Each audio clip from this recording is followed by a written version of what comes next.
Welcome to another episode of Halftime Adjustments. It's your host, Eddie Arnett, my fellas, G Witt, Tighten up, Mr. J. baby. Lou, Tighten man. up. What's going on, fellas? Tighten up, baby. It's your world. Your world. Man, It's football time, baby. It is football time. Oh, It's yeah. preseason is over. It's time to get serious about football. But first, guys, man, you got to have these. This is probably one of the toughest things I'm sure to have to hear and actually have to do is give a pretty much a performance rating, right, J. Lou? A performance rating on your Right. employees and tell them either they're going to make the team or they're not. And a lot of dreams are going to be made in the next couple of days. A lot of dreams are not going to come true for some guys, and some guys are probably going to change teams 2 or 3 or 4 times. And so, coming into this week 3 of preseason, wanted to see the continued progress of Malik Willis. And I know we're going to talk in depth about him, man, and get our thoughts on him on the table. Wanted to see that offensive line solidify. We think we've got that now, maybe. We wanted to see the secondary, in particular, Caleb Farley. He's been playing a lot of reps in preseason, which is good for him to get back into the flow of things. You got to think about the guy hadn't played football in 2.5, almost 3 years, and so we needed that. And then especially, last but not least, the wide receiver depth, which I think we can all agree that is more there than what we initially thought. And to quote the famous words of J. Lou, the wide receiver room was garbage at the beginning of the offseason. So fellas, we're going to switch it over and talk about the defense first tonight.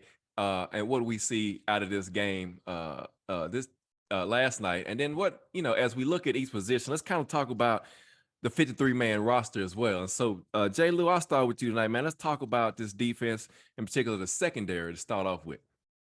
Yeah, man. I think you saw a philosophy change on this team, where we're gonna be safety DB heavy. We talked about we feel like the cornerbacks after you get out of the top 4, Fulton, McQuarrie, Farley, and Molden, is hold your breath. I think you're going to see this team have more hybrid safeties, your Lonnie Johnsons, your Ugos, your Theos that make the team. Because if you notice, a lot of them were playing both the nickel and safety last night. That's right. And when you start, we did the scheduling show over the summer, and when you look at the quarterbacks and how the AFC is trending, you got to have guys back there that can cover. So I think you'll see a lot of unique. The good thing about our inside linebackers, the starters, and I think we all spoke about it, is they bring you speed, and we got some linebackers that can go 3 to 4 downs that we didn't have last year in the previous years. So the good thing about that, it makes it unique where we can play a lot of dime packages, some of that 3-2-6 type defense, and I think you'll see that because we've got some safeties that are big and long and can get down there in the run. So I think that was the one thing that stood out for me last night. It was kind of telling. I know we text during the game. I'm not going to get into should people play, should people not play. I mean, each team has its own philosophy, and the difference this year is knock on wood. Everybody knock on wood. We escaped preseason without no injuries. Man. When you start thinking about it, no major injuries in preseason. So, that continuity has been built up in the training camp. But I thought it was unique to see Roger McCreary get treated like a vet last night and got the day off. Whereas you saw Caleb Farley play, which when you look at it, Farley ain't played football since 2019, coming back from a knee. And I thought he played well. He was in there, they wasn't in there long, but I thought he played well. And you've seen improvement in that. So overall, that's what I was looking at from the defense standpoint, is seeing the philosophical change on the back end of this defense. And, when we get into it later on tonight, it's going to be curious to see what they keep from a cornerback and safety standpoint. Yeah, and I agree with you, J. Lou. I think you see a change of more of a hybrid safety type guy. And then the point to it, the whole discussion, though, is I love what they've done, adding Hugo, and Amandi. I'm going to call him Amandi.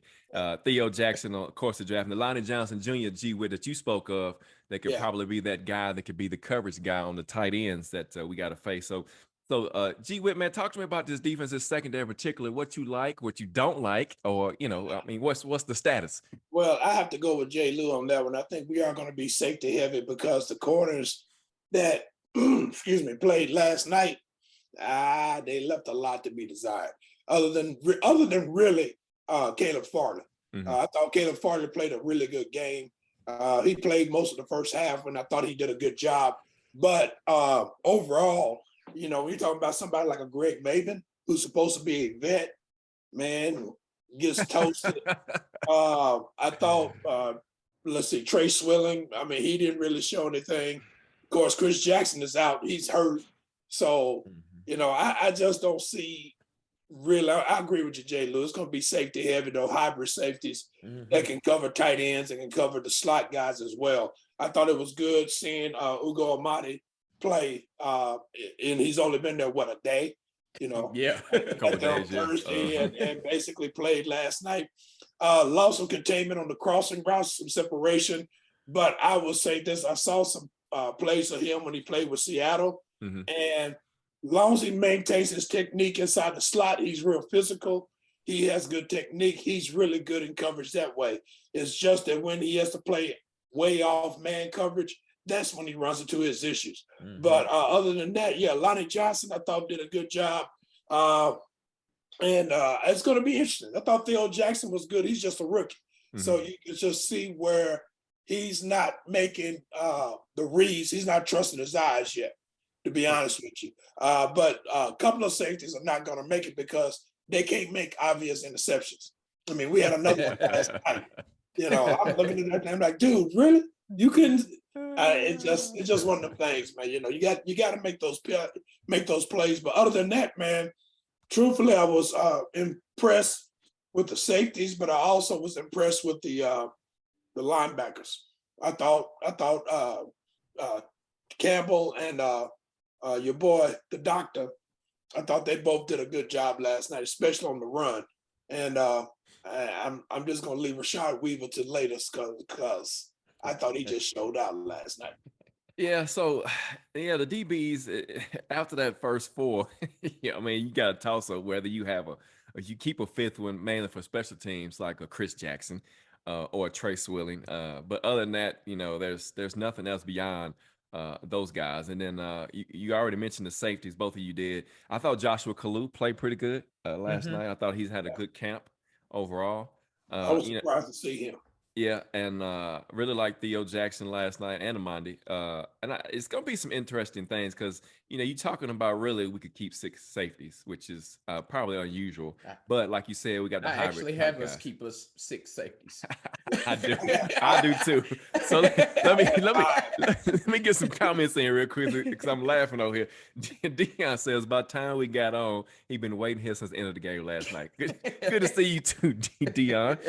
And we'll talk about the offense in a few minutes, but Will says we were spot on about Rondez and the NPF situation. And so, it's a shame that Dylan didn't live up to the hype, if you will, and take advantage of this year and come into camp ready to ball. But he had his struggles. Uh, Dion says, "Gee, would tell me why we keep Greg Maven." I don't think he was saying keep him there, Dion. I think he was saying he got to go, if I'm not Yeah, mistaken. yeah. So. They keep him. It's mainly because of Special teams. that's the only reason. Yeah, He's a veteran presence. That's the only reason. yeah, and I think you might see that. I think you might see that, but I don't know. We'll see. It's good to talk about it and discuss it. But speaking of linebackers, and so the outside guys, of course, we didn't see Landry, we didn't see Dupree last night. But let's talk about Mr. Weaver because, like, we was texting back and forth last night, G Witt and J Lou. I think he's going to be a problem this year. And you saw it last night. You've seen it this whole preseason. Now, it was an interesting comment that, and I know you went to the game, G Witt, but me and Jabbar heard it on TV. They were saying that the coaches were saying that he's not a good one-on-one player. He's better in 11-on-11 situation. It's kind of interesting. Yes. So you see him in practice. That means he's not in his one-on-one drills. He's not as good as he does when he gets in team situations, which is pretty, that's like I said, that's a pretty interesting comment. I'm not going to say I've never heard that, but that's just something odd to hear Yeah. for a professional player. But anyway, G Witt, Weaver, he's going to be a problem this year. Yeah, and in all honesty, I kind of get what they're saying. As a team, it's they got to worry about other people besides him, so he takes advantage of that. Excuse me. I think he's going to grow into it to where the individual play will come better. But you saw last night, man, he was wreaking havoc on the second and third stringers the whole game long. I mean, he was just giving them. I mean, what he got the intentional grounding call in the fourth quarter, and a couple other plays Yeah. that he made. One time he, basically stopped the quarterback from running because he just held up his man and man held him up rather, and quarterback ran into him. So Weaver's playing good. I can't wait to see him in the regular season. We didn't get to see enough of him last year. I think that's one of the reasons why he played the whole game. But I think it's going to be interesting to see how he fits in that rotation with the outside guys, especially when you got Big Jeff coming in there and Danico Autry. It's going to be interesting to see how he gets free and be able to rush the quarterback. And he had a couple of issues where he missed setting the edge for the running game as well. But I think that's just going to be more game experience. I think he'll be ready then. But that's going to really be I'm interested to see how it's going to be the regular season for him. But he played great last night. Yeah, you think about it like this, J. Lou. Again, this is something else they said on TV last night, which is a great thought. You add Weaver and you add Farley back this year, and you've really got Two add that extra to the draft rookies. class. That's right. You got two Yeah. extra rookies to build to even bolster this draft class from this year. And so, J. Lou, the outside linebacker position is pretty deep. I'm gonna say because you at least got two deep, maybe three in some cases. But talk to me about these outside linebackers. Yeah, I think Weaver earned himself 20 to 25 snaps beginning of the season, and that does nothing but makes Bud and Harold fresher as the season goes on. I can see some of these NASCAR packages with, maybe putting Rashad Weaver right beside Big Jeff and having Harold and Bud on the outside. I mean, that's a deadly that's another deadly four. I said it last night. They go from a foursome to a fivesome with Weaver playing like he is. I think, Ola, again, not enough is said about him. He was brought in as a special teamer last year from Pittsburgh. Mm-hmm. And, he basically won the game in Seattle, which should have been a safety. And he just played well all year long. And I have David Anina. I think he's earned himself a spot on this team through preseason. So I think, and again, we think about it, and again, this team, we go back to 2 years ago when this defense was trash. We couldn't sack the quarterback for nothing. You saw what they did last year, and if you can add just speed rushers, again, I think about the Olas, the David Aninas, the Rashad Weavers. If you can get 15 to 20 good quality snaps out of them to keep your main dogs healthy, that does nothing but bode well for the rest of the year. And I mean, we saw, I'm expecting big things out of Bud Dupree, him coming off the injury. And I think we will see that Pittsburgh Bud Dupree this year. Harold Landry is the wild card because you want him to not have to play as much. And that's what I feel good about Weaver developing, is that we don't have to see Harold Landry take 90% of the snaps a game. You can get them off the field to keep them fresh. But these outside linebackers, again, it's, the days of watching our defense from 2019 and 2020, the main thing we kept talking about was they were slow. Right. We've got speed in all phases of the defense now. And I think that's something that you've seen this team build over the time, over that years, and it's translating into wins. So definitely, man, the outside linebacker core, like I said, I think we keep 11 total linebackers. But I think we've got enough to where the one good thing you saw about preseason this year is our backups, which was the question going into the preseason. I think we saw them develop and actually become gamers. Yeah, and I'm gonna mention this too because Dion already said it. You add that to the safeties that are running in the 4-3, 4-4s. You're talking about the team speed for this team. It's just, it's amazing. Like you said, just a few years ago, we was talking about we didn't have enough speed. We had Logan Ryan back there. We had those guys playing. Yeah. And the secondary was just slow. And that was part of the issue. We had Jonathan Joseph, and so I those forgot guys, about him. Woo. Yeah, I mean, just there was no speed in the secondary. But now you're talking about all over the field. You're talking about the front seven. You're talking about the secondary. I mean, it's just speed in all the key positions. One thing that you mentioned, G. Witt, is about Danico Autry. I'm still interested to see what his issue is. He hadn't practiced in over a month. Basically, and so you hopefully he'll be out there in a couple weeks for week 1 against the Giants, and maybe he will, but he's doing that Belichick 2.0 thing where he's not mentioning anything about Danico. And so let's move right along. So inside linebacker, guys, you kind of already talked about a little bit. But again, I like Chase Campbell. I think he makes the squad. Oh He's yeah. a tackling machine.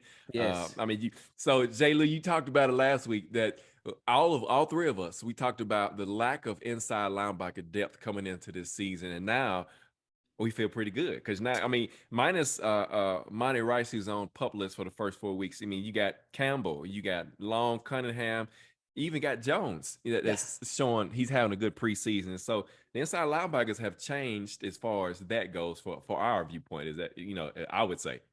Yeah, I totally agree. I got him with 6 inside linebackers if you include Monty Rice, that's on the pup. I think Jones, Campbell, and Dr. Gibbons have fought their way onto the field. Jones, man, Jones is full go. I mean, I know. his running motion and all. He made the team when J Rob was commentating and Yep. they got He the ran that long guy pass down. and he Yep. hulked him down. And let's just be honest, if he had 10 more yards, I think he forces the fumble. Yeah. I really think he forces the fumble. But I mean, that hustle play right there alone. I mean, you saw him moving like that when he had the interception last week. So I think he's that Vrabel type of player. I think he's earned himself a spot on the field. Chance Campbell again. It's yes, you lose some of the drop off with Long and Cunningham, maybe from a speed standpoint, but you can't overlook what he does when it comes to tackling. And he makes the tackle. So again, that was probably that was the second biggest question outside of corner depth on the team was after Cunningham and Long, what do you have? And again, we've had some opportunities for some guys to step up and really earn themselves a spot on this 53-man roster. Yeah, and I mean, you gotta you gotta take your hat off to the scouting department for the job they've done with this team. And it's something else I said last night, Jalen. I know you heard it, and I know whoever watched the game heard it. It's hard. It's gonna be hard to make this team, and Yeah. that's good. That's a good thing, right? So That's a good thing. that was the best thing that J. Rob, when he was talking with Davison, said. He said, when he got back here in 15 or 16, they was basically looking for able bodies to fill the team. He was. Now, Tuesday morning, we might hear some people that's cut, and you're like, wow, we actually cut that person. But it's very difficult to make this squad right now. Yeah. Right. Yeah. And so let's flip over and look at the offense, guys, because so last night it was pretty interesting. So, and then one more thing about the defense. So we all talked about last night is at the beginning of the game it was more like Bo was just running some vanilla stuff, but then he got tired of the defense getting gashed. I think so he started running some exotic look blitzes, and you saw the intensity of the defense pick up, and you saw them really hustle and play, and that's what you want to see, man. You want to see guys competing to make the play. And as you said, G. Witt, Weaver has got the concept down to defend every blade of grass now. And you saw it last night. And so, I'm sorry. Let's go back. Let's go to that front four real quick, that front line with Jeffrey and those guys. And so we know we got Jeffrey up front. We know we got Danico. Hopefully he's back for week 1. T.R. Jones. Walker is an interesting play, and then I'm gonna jack up this guy's name, and y'all know who I'm finna say, Okenyani or whoever. I think he's gonna make the team, man. He's playing some good football as well. I got him on the practice squad. I got him on the practice squad too. I kept 5. And you named them: Big Jeff, Autry, Pop Tart, Naquan Jones, and I think Walker squeezes in as that 5th. Yeah, okay. But I think I think you see them add maybe 2. The guy you just named, I think he's one of 2 that you might see them potentially bring back on the practice squad. So y'all don't see Murchison making it? I had Murchison making it. I had him making it. I think they let Big Merch go, and I hate that because I like Big Merch, but I just think Walker and Jones, that's a position where it's a numbers game, and we've been saying that. And I think the upside is a little bit more there with Walker and Jones. And again, I'll tell you what hurt Merch is that my guy Pop Tart separated himself. Because I think coming in, you would have thought they were closer, and then you've seen Pop Tart definitely take that next step. Yeah, right. And so yeah, I had Murchison make it, but I can see that point as well. And then I had on the practice squad, I had him keeping Peavy and Strong and maybe even Hand. Yes. Because Peavy had a pretty good camp too. He's just gonna get lost in the numbers. He's gonna be a numbers casualty. And so that's the look at the defense. So it's like I said, go over to the offense. The big thing for all of us who want to see Malik progress, and I think, it's safe to say that Malik has progressed. I mean, there's no doubt. And you saw it last night with Woodside as he led that last drive and scored. How everybody was patting him on the back. It was like they were sending him off into the sunset. And I hated to see that for him, but I mean, it is what it is. Malik Willis is the number 2 quarterback, without a doubt. Yeah. G-Wit. Yes. He solidified that last night. And the thing you like about Malik Willis is, again, you go from the first preseason game to last night, and you just see steady progression. He gets better and he gets better. He's gotten better with every game, and last night was absolutely his best game. Yeah, he took a couple of sacks, but overall he played his game. He ran when he had to and made good yardage. Knew how to get down. Except on a couple of occasions, I was like, "Dude, get down quicker than that." Yes. Right. But that touchdown pass to Burks, man. You did something when Baldy is got you on Twitter talking about it. Yes. He said, people just don't do this. You don't see this in the combine on the pro day.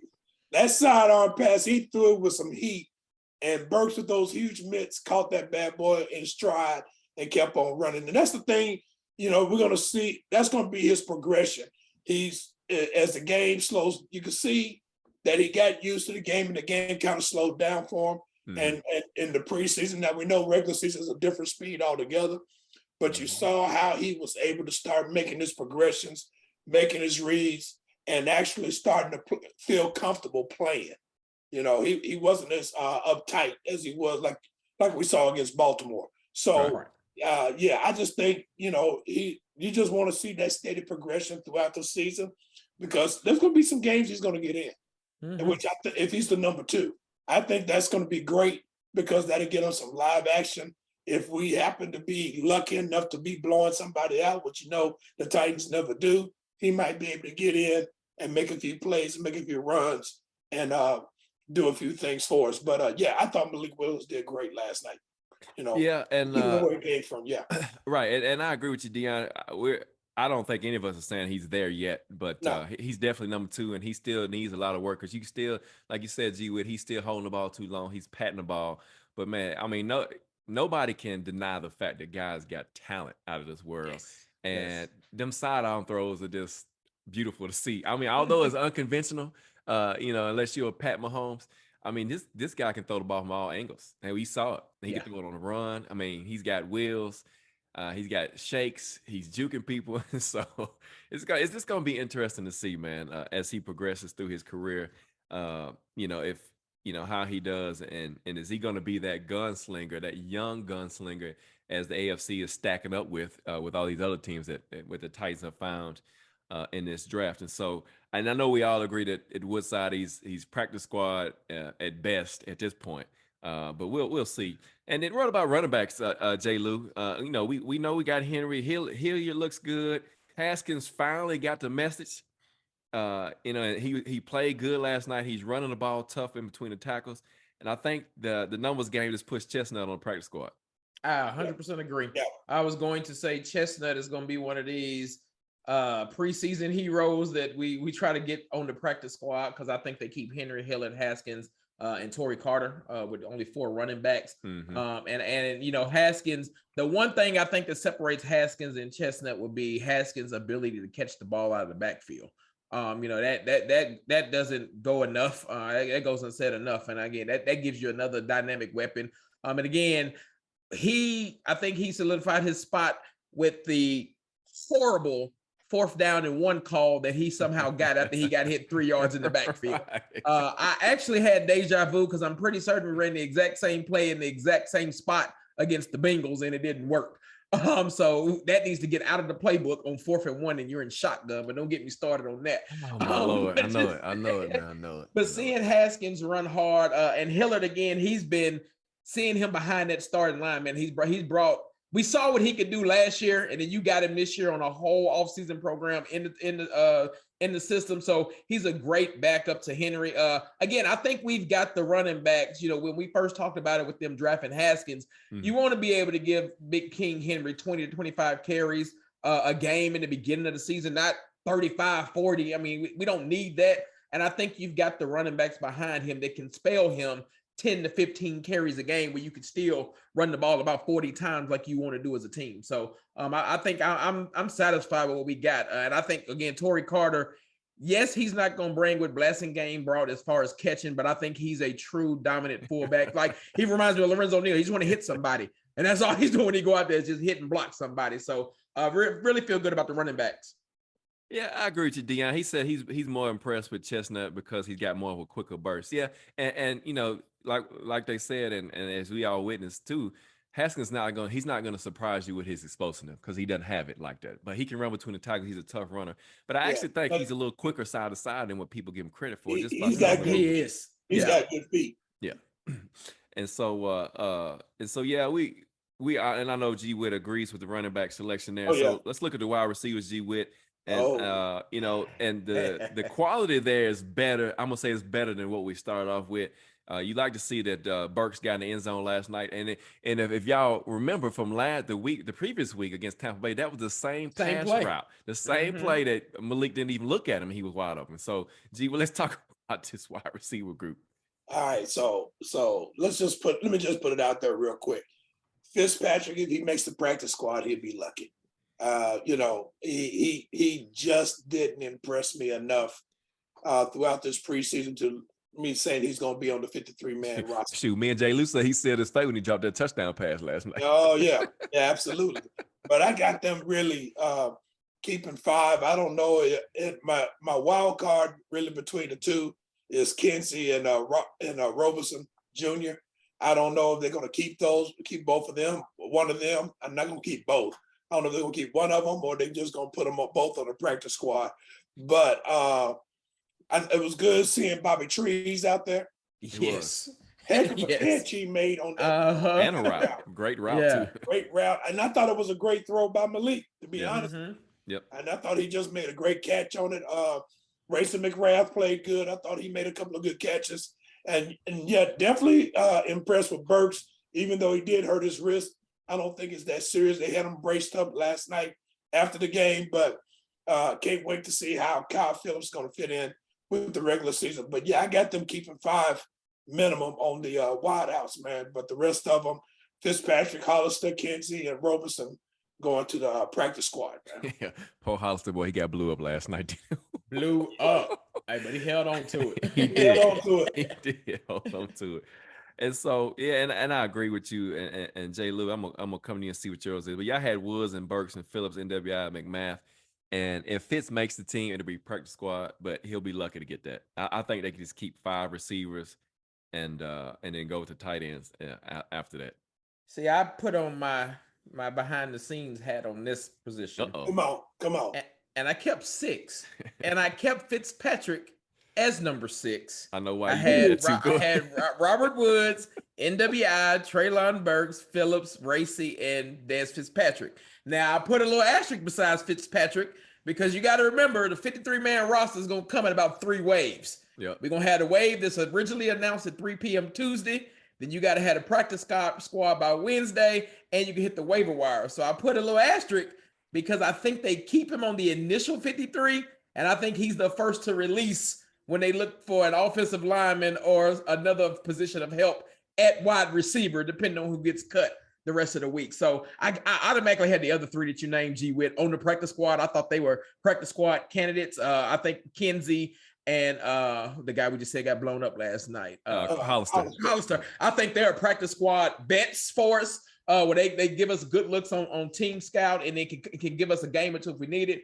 But I had Fitzpatrick being on the initial 53 only to be one of those positions where we can chop him off and he might make it back through waivers if we need to put another veteran receiver. Because I still think the 5 that we keep or 6 is not the 5 or 6 that you probably see against the Giants. Yeah, and you know, let's go ahead and give credit where credit's due, man. Treylon Burks can block. Let's just go. Yes. He's a good run blocker. Yes. If you didn't see it last night, you missed. I mean, he's been doing that throughout the whole preseason. Yeah. And I think that's one thing that he's better at right now than AJ Brown was. Yeah. And I feel pretty good about saying that. And then and some other things. Let's get to these. Dion said he looked so happy to catch the ball. He's talking about Burks that he got in the end zone pretty quick. Yeah. He said, and I agree. I agree with you, Will. I thought last night they should have played some of the ones just for a few snaps. I mean, I hate going until you got 2 weeks until you play the Giants. The first team offense has not touched the field, and we saw this, guys. We saw this last year how they came out and was sluggish in that first game. And Chandler Jones ate Lawan up. Now, granted, Lawan was coming off an ACL injury, which is different from when he is this year. He's fully healthy, but man, just to get the timing down because it's different than what we see in practice. Practice is not full speed. The games are. And I just wish they could put somebody out there to get I'm some gonna be reps. honest with you. I'm gonna be honest with you, man. And I don't necessarily disagree with you, but I also don't disagree with them not playing them. Because I would say this, the difference between last year and this year is that the ones played together in the entire offseason in camp. The line, the receivers, running back, the King didn't practice with 11 on 11 to this past week, did it 2 days. And what did Vrabel say? Torrey Carter's got to learn to get out the way or he's going to cause a traffic jam on 440. So you see these things happening. So I agree with you in some aspects because it would have been good for them to get some continuity in game action. But I don't necessarily disagree with them not playing them because these guys have gotten the chance to work together throughout the entirety of training camp. It's different from last year. I'm going to say that. It's different from last year when you had everybody getting hurt in training camp. Yeah, but see, you mentioned something again. A great point, though. By the way, you mentioned something. Torrey Carter's got to learn to get out of the way. He can't learn that in practice because they're not going 100%. And see, speed. I wish because I mean, I think last night was the first time you heard J. Rob and Vrabel say we all knew that about MPF winning the position. I'm okay if you don't play Tannehill. I mean, I get it. I do, but I don't. But I wish the starting 5 offensive line would have had a series because at least one. You got 2 new positions out there. Yeah, 2 new positions. Yep. And you got, I mean, the calls and stuff are different. And one thing I'll say, Ed, that I agree with you on. Yeah, and we was at the team scrimmage, so we saw it a little bit, but stadium noise is different than practice noise. And even in your home stadium, it's noise in the stadium. So I want to hear those calls and be able to have your starting 5 make those calls from that standpoint. And I'm probably in the minority. I actually would have played Derrick Henry for that reason. Because I think he's got to get Derrick Henry's one again. He's a different animal. We all know that. Yeah. But he's running behind a different group of 5 than he's ran behind. So I can go ahead and tell everybody, unless Todd Downing has been saving his offensive calls for the regular season. The one constant that we've seen in preseason is the Titans offense don't get started until the second quarter. And that's how it was last year. So unless he does something different, it don't matter who we roll out there because we're going 3 and out for 3 straight drives in a row. Good point, Virgil. Virgil said the same thing. Downing starts too slow, man. Yes. We got you, Virgil. Good job, brother. Gorilla 10 says, what do we think the offense should look like with Tanny on the center? I think so. I think my bad. Go ahead. No, you go ahead. So I think the offense you seen Malik run, maybe his next to last drive, when you seen a lot of 3 steps and out, and Tannehill's a pro at that. Like, and that's what you're going to see. I think that the Titans, to their credit this year, are not going to want to keep as many tight ends in because we got tight ends that can catch. So I think you're going to see a lot of dink and dunk to take some of that pressure off, and then the quick glance pop shot that gets them big. So I think you'll see Tannehill. He's going to spread this ball around. I think that's the one thing, no knock on AJ Brown because I love him, but AJ was an alpha dog, and we haven't had an alpha dog receiver here in a very long time. Right. And we all know that those alpha dogs, mentally, the quarterback's like, I got to feed them the ball. Well, he doesn't really have an alpha dog now that he's got to feed the ball. So you're going to see 6 to 7 folks catching the ball a game. And I think that fits us better in our offense and what we want to do. And I really think Tannehill's going to have a bounce back year. And I go along with you on that. But I think one thing we're going to see, and they showed a lot of it last night, even with Petit Fair in the right side, you're going to see a lot of chipping. You're going to see a lot of tight end chipping. You're going to see a lot of running back chipping to help him out. Because that was a couple of things. I mean, there was a couple of times he got lost, and you saw it. And that's going to be the key for them as far as him being out there, because again, preseason is more like college game speed. And now now you're getting ready to go against the big boys, and it's going to be a whole different animal. So going back to the running backs, that's why you keep Haskins. That's why you keep Hilliard. That's why you're going to have Torrey Carter in there, because they can block and chip for you, besides having a tight end come across trying to block. Because, you know, they're going to keep Jeff Swain. And much as we hate it, they're going to keep him. And we already know that he's going to miss some blocks. So you're going to have somebody back there to help Petit Fier keep up with it until he gets acclimated to the speed of the game. Then I think you might see, after about 3 or 4 games, you might see him settle in where he doesn't need it as often, because he's got good feet. He's got really good feet. So I just think that's what's going to happen there. But I don't disagree with you about the starting offensive line. I would have liked to seen them definitely with all the changes they got going on, because this offensive line, I know the second and thirds and fourth last night, it was rough. Yeah, so we all agree the tight ends, Hooper, Swain, and Chig. And so let's go to the offensive line, G-Witt, to that point. And so you know, with a new, like Jay Lou said, with 2 new guys inserted, so you got a Brewer at left guard. And so, you know, you had Sappho the last couple of years, and him and Lawan, I mean, they really paved the highway on that side. And so that's going to be a little different. Now, I'm not saying Brewer can't do that, but he's not the big body like Sappho was. You know, he's kind of smallish for a guard, but you know, he's got good, strong hands and good, strong base. And then, of course, Ben Jones and Davis at right guard, and Petit Fier, which you already mentioned. After that, guys, I'm Jamarco Jones, a free agent from Seattle. I think Corey Levin makes the team because he could play guard and center. And then I got Dylan because tackle guard depth. And I got him taking 8 guys into the season, maybe 9. I got the exact same 8. Okay. And so the only difference I did on tight ends, my bad, I kept 4. I actually put Hudson in there. Hudson's actually pretty good, man. Actually put him, he's a good blocker. And that's why I put him in there, is because offensive line, I think we're going to carry forward to what G-Witt said, because him and Swain, their sole purpose is going to be chipping. Yeah. But I got the same amount. Only difference I think I kept, I didn't know if Corey Levin was going to actually make the squad. I kind of had him where he might make it, or he might end up being on the practice squad. I don't know, because you got to remember that the one good thing we got going for us is the fact that if Ben Jones goes down, Aaron Brewer can switch to center. They can bring Jamarco Jones in to play guard. Left guard. Yeah. So and I think Brewer's going to be fine when it comes to running. The offensive line is going to be fine when it comes to run blocking. It's the pass pro that's going to give us the issues. Yeah, and I think that what Gorilla 10 said, that dink and dunk game is what we got to do. And you know, you look at the receivers we got. So Robert Woods, that came out of a system where they did a lot of motion, a lot of dink and dunk. You know, you look at the Rams, they really didn't throw the deep ball that much, so they got LBJ and Van Jefferson on the squad. And so when it was him and Cooper Kupp, they were dinking and dunking down the field. And I think that's what you got with this team, right? You got an NWI. He's not a blazer. He's a guy, a possession type guy. You got Burks that he's got the speed, right? But you want to get him the ball in space where he can make moves and get down the field. And so I think that's what we're going to see, guys. In my opinion, I think that's the best formula for this team, especially with the offensive line that we currently have. Like you said, to your point, with the run block is going to be fine. It's the pass protection. And you know, we cannot afford to give Tannehill 47 sacks again this season, because he probably won't make it through the whole season. No, he won't. He had PTSD after week 1 last year. And let's remember, like, it's more imperative this year, because if Malik Willis is the number 2, you don't want him coming in the game.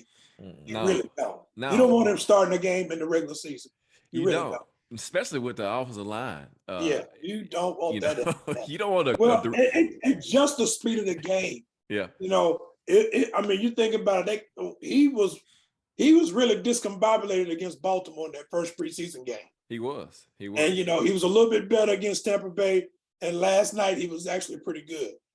And you're going to see the same thing it's going to take him a little bit longer in the regular season, because people are going to scheme him. They're going to mess him up. And it's going to be coming at him so fast as his going to be spinning like a top. Right. I will say you can tell he takes the coaching, man, because the one thing that impressed me last night, go back to watch Arizona and Arizona was last night. Go back and watch Tampa Bay and then watch Arizona. I can't recall one play last night when he ran out of the back of the pocket to try to scramble. Yeah. All his runs last night, and that's why they were so much better, was him stepping up in the pocket and take it off. So you can, to your point, speed is different from preseason to season to playoffs, but you can see that third preseason game, because he's gotten reps, it looked like that NFL clock slowed up in his head last night a little bit. So to your point, you hope you're in a position where you have, I know we talked about, do we have some packages for him or not? I think you see it midway through the season. I don't think you see it in the beginning. I think they still work with him in practice, and then I think you sprinkle some of that in near the middle of the season, because you definitely don't want him starting. And then to Dylan's point, I think J-Rob, before I call him a bust, because I mean, you got I take into account he played Division 2, Division 3. He only played one game, didn't he? One game, and I mean, NPF was supposed to take that job from him. He played at Ohio State, big boy football, and been playing. I think where we messed up with Dylan in the beginning, and it's still some saving him, he should have never tried to be our tackle. Because if you look at his numbers from guard play last night, I know PFP Pro Football Focus does the grades. He had an 86 rating on Pass Pro as a guard and a 17 rating at tackle. Yeah. In practice, you continue to give him work as a guard and let him develop into an NFL guard, and I think that's your guard a year or two in the future on either side. So I think it's still some hope there for him. And I think that's what they counted on last night, which is why they started him at guard last night. And you saw that, especially in the run blocking scheme, he was definitely getting up to the second level on the run blocking and doing a pretty good job there playing guard. Let's just be real about it. Like you said, he's Division 2. He may be able to play tackle in Division 2, but you get him up there with the big boys where the speed is a whole lot different. You may be better suited for guard. Yeah. And again, if you do that with him, that's good coaching. Yes. Yeah. Yes. That's good coaching. You seeing where his talent level is, and you're putting it where he's going to benefit, and it's going to benefit the team. So if you move him to guard, I count it as a win, because that's good coaching. Yeah. Yeah, and it's about time that they realize the talent of their players, right? Yeah. You realize the strengths of your players, and you put them in position to win. I mean, I don't know how many times this has been said on this show. I can't even. So we've been saying that ever since we started. Let me get some more comments in. Dion says Downer needs to start the season on the pup list himself. Ultimately, put on the practice squad. Will says, yeah, Braber need to tell him he's unavailable. Taylor says, if Downing, will he stay to OC if they get off to a slow start? I agree, and I think that we all been saying it. I think some folks been saying that Tim Kelly might be the guy waiting. You know, he's already on the squad, right? Yeah. And if we have an issue with the offense early on, I wouldn't be surprised if with a quick hook on Mr. Downing. That's what happens when you have an early bye. I'm telling you, week 6 bye, you can make that change. Remember, that's what happened with Mariota. Yep. That's right. That's exactly right. So, let this offense get off to that slow start. You got a defense that's top 5, top 3 in the NFL, balling every week, and you can't score 21 points. Yeah. You might be some changes. So, and I agree, Bert. He said we have enough swing linemen and need more position standouts. They need to do better in the draft as far as bringing in offensive linemen. McMath is the burner. Yeah, he is the burner. He's a big guy. He's going to be that guy this year. Last night, man. Yeah. He said last night. Yep. J-Rob is still regretting letting Jack Conklin go. Yeah. That's going to harm him. He has for a long not time. been able to find a replacement for him, and hopefully Petit Fier is going to be the guy. But he is regretting letting him go. Yeah, I know, man. It's hate when you make decisions like that, man. And in hindsight, it's like we should have just paid him and then worked out the money somewhere else for other folks to be on this football team. And so, it is what it is. And, we've got to find somebody that can be a solid tackle. Maybe Petit Fier is the guy, man. We'll see. He's a rookie, and like you said, G. Witt, man, last night I saw it. They ran a game on him and messed him up. And the blitzer came inside. They faked the blitz on the outside, and he missed the guy. And got him. That's another reason why I wish that you would have had Ben Jones in there, because you got some veteran leadership that can probably see those type of games and make the call. So who knows what the center call was? Because you're right, they had him on the merry-go-round there for a second. So let's go on down. Here's the big one to me. One of the big ones, special teams. And so so of course we got Slim Randy. Randy. Dion, we don't call him fat anymore, man. He's slim. He's lost weight. So he's slim Randy now. We got Cox at long snapper. Oh right? yeah. And Pro bowler. here's my thought, and I'm gonna let y'all talk after this. I think they keep Stonehouse. Here's the reason why. 15-year veteran and Kern. This is last year on his contract. You got a guy, you got his replacement already. You got the future of the team is already there. I think they cut him and they take the loss and go with Stonehouse, and you got your punter here for the next 5 to 10 years if you want to. That's just my opinion. You're talking about a salary crunch team right now. Right. Cutting Kern saves you $2.3 million. That goes a long way when you got other folks to pay. I 100% agree because I think Stonehouse, when they started letting Stonehouse hold the ball, the writing should have been on the wall then. Because I think they're of the mindset that they can teach him the finesse. And we saw it last night. I mean, you saw him have some English on them balls last night. Yep. He should have had 2 down at the one at the Gunners. The second one was the Gunners' fault. They lost the ball in the lights. But you can't let somebody go with a leg like that. And again, we love Kern. I mean, he's been a weapon for us and flipped the position. I think I take my chance on Stonehouse and continue to work with him because either way it goes, he's flipping the position. The only difference is, are they starting at the 20 or are they going to be inside the 20? Because he's punting the heck out of the ball. So I 100% agree with you. Now, it's going to, I think in their minds, it's playing tricks on them because if you cut Kern, whichever one you cut, they're going to Indy or Buffalo, one of the 2 teams that, are your rivals. But I think that's just something that you got to take your chance on because, again, punting is a position that we shouldn't have. I mean, we saw it with the kicking game. We've been struggling to kick it ever since Suckup got hurt and we let him go. We rushed him back. So it was something that was said on the TV last night. The Titans came in fruition 98 or whatnot. Outside of a handful of games, they've only had 2 punters. That's right. That's true. And Kern and Kern he's punted for every coach that the Titans have had. Yeah. So we've done. I will say this about the Patriots 2.0. They've done a good job letting go of players a year before they should have. Remember the uproar with Jarrell Casey when we let him go? Hindsight, that was not a bad move. They saw the writing on the wall. They had his replacement and let him go right then and there. So I think this is the same thing you see for Kern. Hey, look, I'm not disagreeing with anybody, especially after last night. Like I said, I was timing him. He was averaging anywhere between 4.2 to 4.8 seconds hang time on all his punts. My only thing is, and I'm asking the czar of the salary cap, can we trade Kern, man? So that's what. So I thought I just seen somebody say that. Somebody did say that. Yeah, we should do him a solid. I think that's what we try to do is do him a solid and trade him. Even if you get the 7th round back, a late round pick, I would try that. Yeah, I would try NFC. that first. And I'm sending him to the NFC. I'm sending him to Seattle. Yeah, I'm sending him somewhere that he's not going to come back and bury me. But yes, that's possible to do.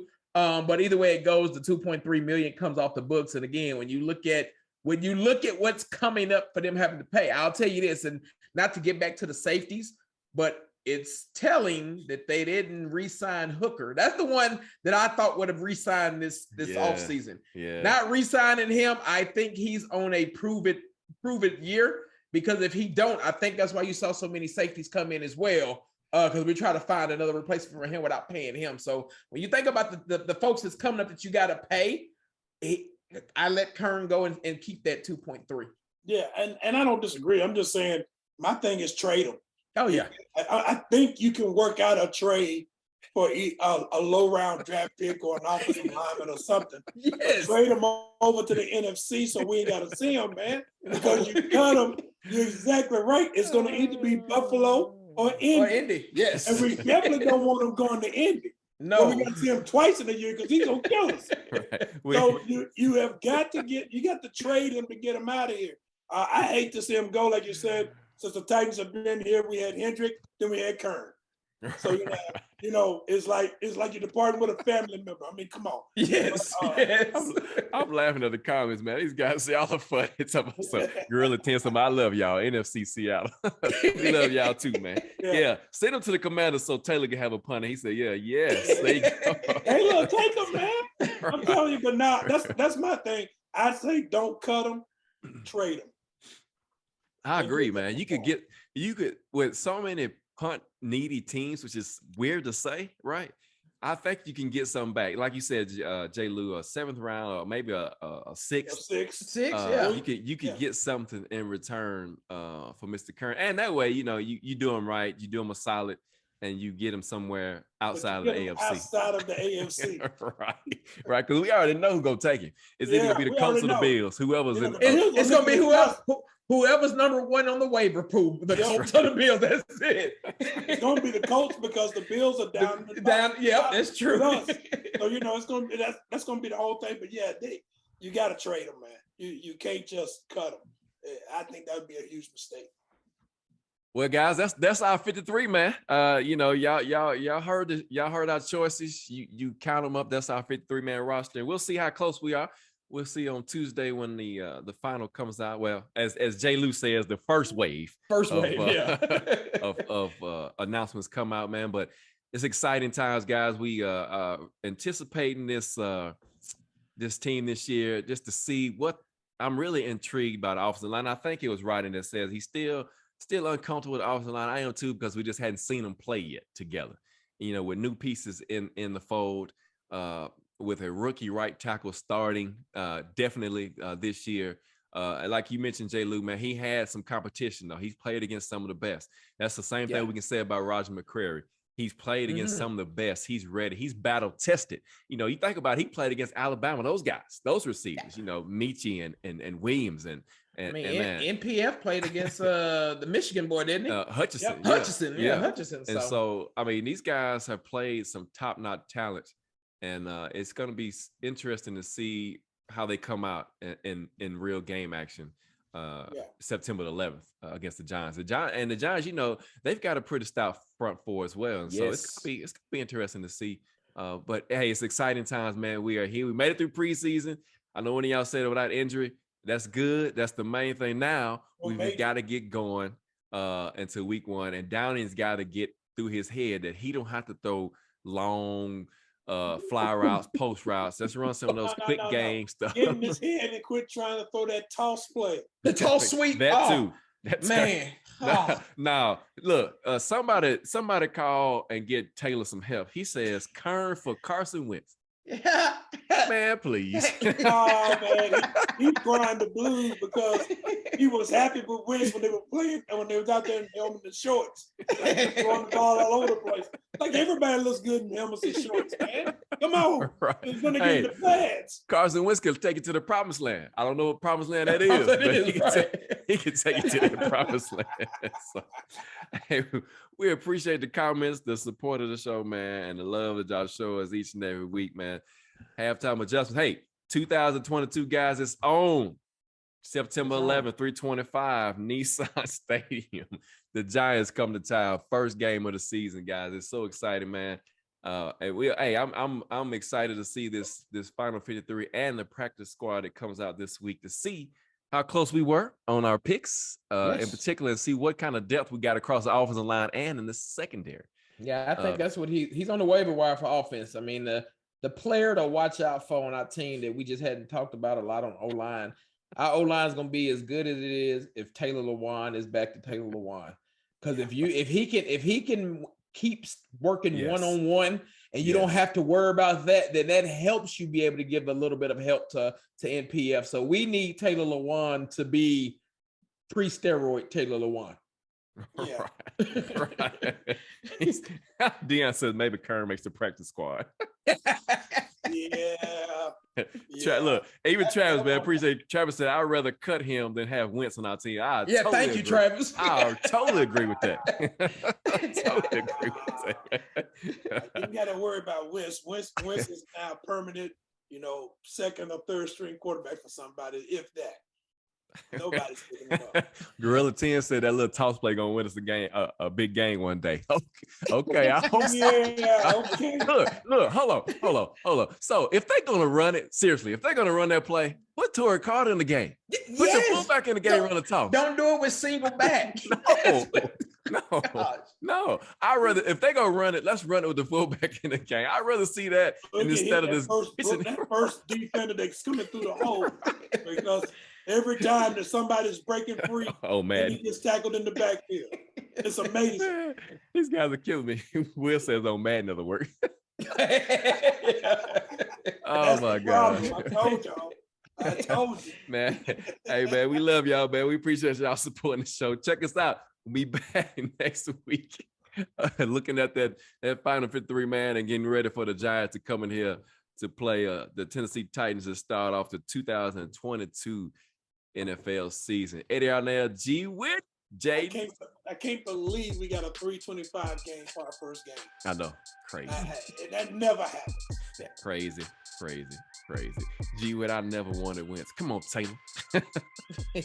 Oh, no, you all happy with wins when they were in shoulder pads and helmets. Come on, man. Come on, fess up. Hey, man, like I said, join us again, man. Halftime adjustments, we out here, man. Peace.